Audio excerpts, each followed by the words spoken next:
Hi, this is Jonathan Marks, and I'm here with William Barbaresi, MD.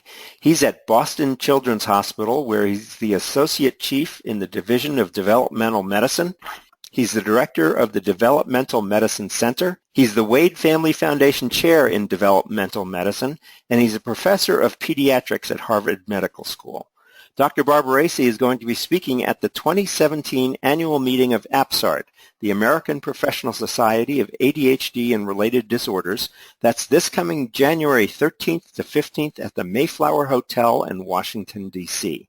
His topic is entitled ADHD from Childhood Through Adulthood, Perspectives from a Population-Based Longitudinal Study. Dr. Barbaresi, please share with us an overview of your presentation. I'm happy to do that. I'm looking forward to speaking at APSARD, a meeting that I have not spoken at before.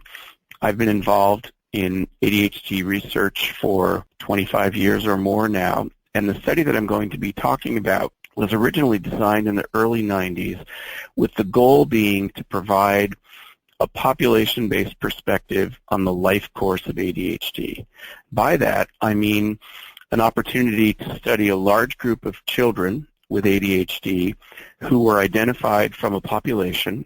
In this case, it was a group of children born in Rochester, Minnesota between the years 1976 and 82, so that we could study children who were more likely to be representative of all individuals with ADHD than would be the case for some of the studies that have been conducted on children referred to tertiary care treatment centers or psychiatric treatment programs. We initially identified the rate at which children are diagnosed with ADHD in this birth cohort. We identified their academic outcomes. We monitored information about their response to treatment, including literally every milligram of every medical treatment for ADHD that they received throughout childhood. And as a result, we were able to describe their outcomes at age 19, including things like their response to treatment, their development of psychiatric comorbidities, learning disorders, and their academic outcomes.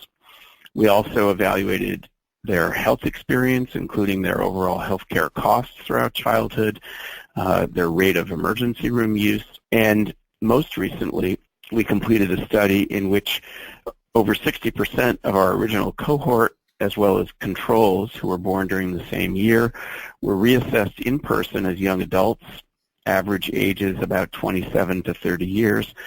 As part of that evaluation, we were able to identify those individuals who still clearly had ADHD using, for the first time ever, a norm-referenced approach to identify adult ADHD.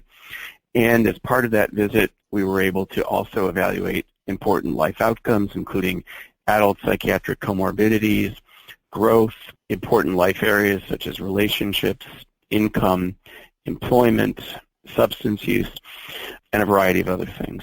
We have been publishing on our findings related to this cohort for many years now, having previously published the information about their outcomes through age 19, and most recently we've been publishing data from our findings in the adult outcome study.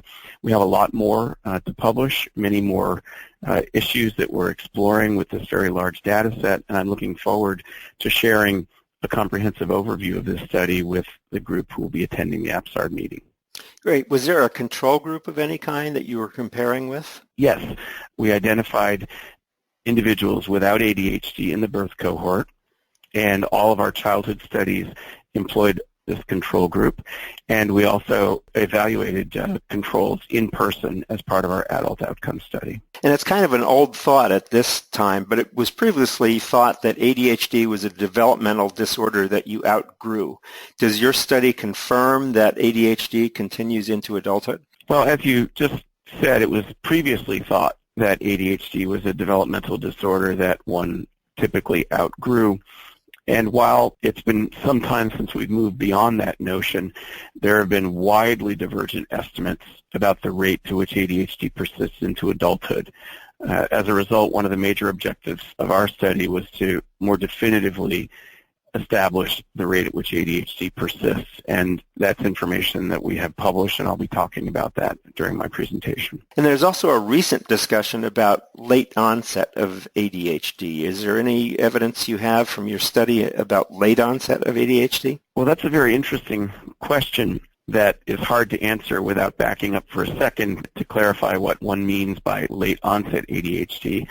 I would argue that most people in the field would say that late onset may more accurately be described as late manifesting ADHD. In other words, individuals who always had a biologic predisposition to have the symptoms of ADHD, but who perhaps were not in an environment early in their life where those tendencies were accentuated and didn't have as much of a functional impact, but perhaps later on in life began to have an impact.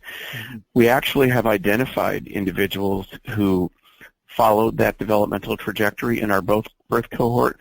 We have not presented that data, and it's a very complex issue. I'm not sure I will be sharing that unpublished information in January, but stay tuned. Okay, great. So we've been talking with Dr. William Barbaresi. He's at Boston Children's Hospital and at Harvard Medical School. He'll be speaking at the upcoming 2017 annual meeting of APSARD this coming January 13th to 15th at the Mayflower Hotel in Washington, D.C. Thanks so much for being with us, Dr. Barbaresi. All right, very good. Thanks very much.